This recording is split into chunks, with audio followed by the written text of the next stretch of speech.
Сега ще разопаковаме инфрачервен отоплител Varmatec Tandem, подходящ за заведения и големи помещения.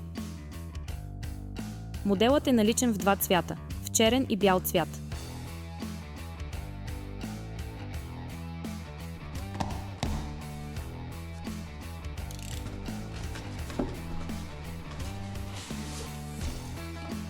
Внимателно изваждаме всичко от кутията.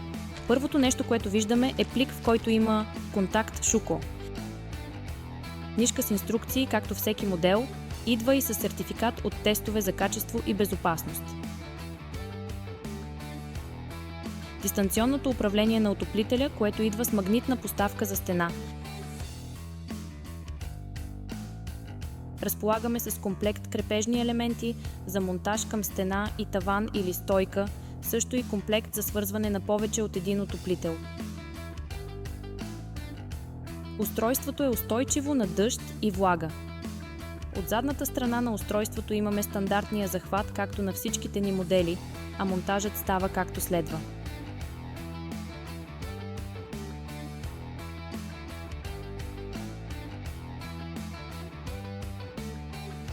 Тук е момента да добавим инструкция как да си свържете дистанционното управление с устройството.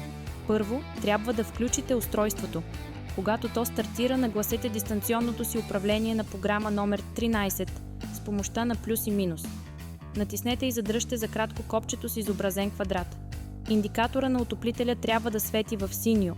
След това отново с помощта на плюс и минус си изберете групата, на която искате да отговаря устройството от 1 до 10 и отново натиснете и задръжте копчето с квадрат.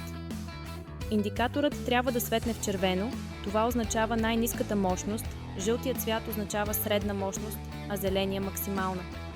Можете да си ги избирате с еднократно натискане на копчето с квадрат.